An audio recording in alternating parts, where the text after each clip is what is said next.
بسم اللہ الرحمن الرحیم۔ السلام علیکم ورحمۃ اللہ وبرکاتہ۔ تمام دیکھنے اور سننے والوں کو میرا تہہ دل سے سلام۔ معزز ناظرین، اللہ پاک قرآن حکیم کی سورۃ النجم کی آیت نمبر 19 اور 20 پہ فرماتا ہے، پھر کیا تم نے لات اور عزا کو بھی دیکھا ہے اور تیسرے منات گھٹیا کو؟ عرب کے لوگ بتوں کی پرستش میں ڈوبے ہوئے تھے اور مشرکین مکہ کے دو بڑے بت تھے، لات اور عزا۔ مشرکین کا عقیدہ یہ تھا کہ لات خوشحالی، زرخیزی اور خوبصورتی دیتا ہے، جبکہ عزا، جس سے کفار نعوذ باللہ خدا کی بیٹی کہتے تھے، کفار کا معنی تھا کہ عزا سیاہ و سفید کی مالک ہے، دن رات کو بدلنا اور موسموں کی تبدیلی کا کام عزا کے سپرد ہے۔ بات بات پر لوگ لات اور عزا کی قسمیں کھاتے تھے۔ کاہن لات اور عزا کا نام لے کر خوب پیسے بٹورتے تھے۔ ناظرین گرامی، اب سوال یہ ہے کہ لات اور عزا آئے کہاں سے، کیسے ان کی عبادت شروع ہوئی، اور کیوں لوگ ان کے آگے سجدے کرنے لگے اور اپنے جانور ذبح کرنے شروع کر دیے۔ کہا جاتا ہے کہ عرب میں ایک مشہور اور نیک آدمی تھا جس کا نام لات تھا۔ چونکہ مکہ میں لوگ زیارت کے لیے آتے تھے، اس لیے وہ آئے گئے مہمانوں کی خاطر مدارت کے لیے وہ ان کو ستو پلاتا تھا۔ یہ بہت رحم دل انسان تھا اور ہر کسی کی مدد کرتا تھا۔ صحیح بخاری کی حدیث نمبر 4859 میں حضرت ابن عباس رضی اللہ تعالیٰ عنہ فرماتے ہیں کہ لات ایسا شخص تھا جو حاجیوں کو ستو گھول کر پلاتا تھا۔ اسی زمانے میں عزا نامی ایک نیک اور شریف لڑکی تھی۔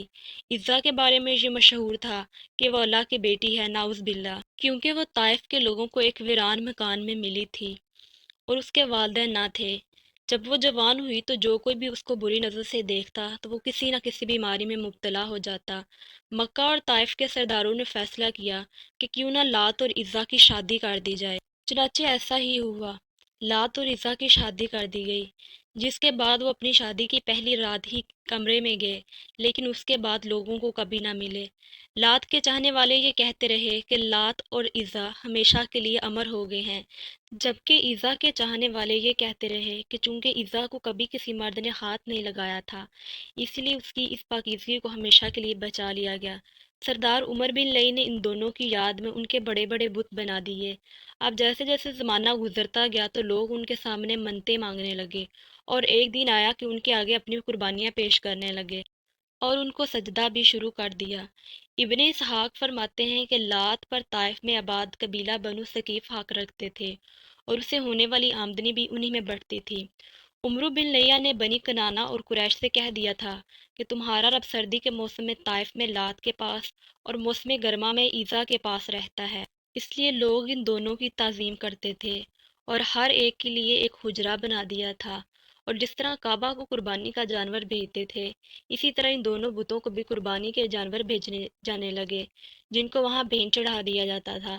لات کو نعوذ باللہ خدا کا بیٹا اور عزا کو خدا کی بیٹی کہا جاتا تھا۔ فتح مکہ کے بعد نبی کریم صلی اللہ علیہ وآلہ وسلم نے ان دونوں بتوں کو ختم کروایا۔ ابن کثیر لکھتے ہیں کہ لات کے بت کو توڑنے کے لیے نبی کریم صلی اللہ علیہ وآلہ وسلم نے حضرت مغیرہ بن شیبہ کو بھیجا، جنہوں نے لات بت کو توڑ کر وہاں پر مسجد طائف بنا دی۔ حضرت ابو طفیل سے مروی ہے کہ وہ فرماتے ہیں کہ جب اللہ کے رسول صلی اللہ علیہ وآلہ وسلم نے مکہ مکرمہ فتح فرمایا تو حضرت خالد بن ولید کو بطن نخلہ کی جانب بھیجا، اور وہاں عزا نامی بت تھا۔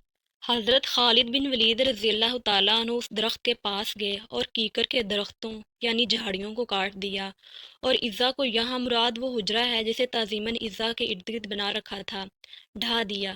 پھر واپس آ کر رسول اللہ صلی اللہ علیہ وآلہ وسلم کو اس کی اطلاع دی تو آپ صلی اللہ علیہ وآلہ وسلم نے ارشاد فرمایا، دوبارہ جاؤ، تم نے کچھ کیا ہی نہیں۔ حضرت خالد بن ولید رضی اللہ تعالیٰ عنہ دوبارہ گئے اور برابر چکنے رہے۔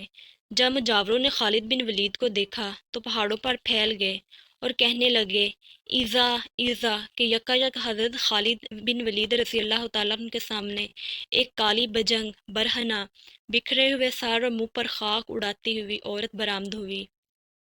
پھر حضرت خالد بن ولید رضی اللہ تعالیٰ عنہ نے اس کی جانب تلوار پھیلائی اور لمحات میں اس کے ٹکڑے کر دیے، اور پھر اللہ کے رسول صلی اللہ علیہ وآلہ وسلم کو آ کر اس کی اطلاع دی تو آپ صلی اللہ علیہ وآلہ وسلم نے فرمایا، ہاں وہ عزا تھی۔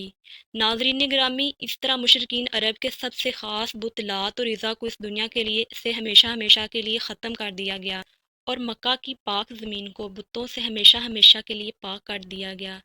ناظرین گرامی، یہ تمام معلومات آپ کو مختلف اسلامی کتابوں اور تفسیر القرآن سے دیکھنے کے بعد پیش کی گئی ہے۔ ویڈیو پسند آئے تو اس کو لائک کر کے دوستوں کے ساتھ شیئر کریں تاکہ مزید آنے والی ویڈیوز آپ تک پہنچتی رہیں۔ جزاک اللہ خیر۔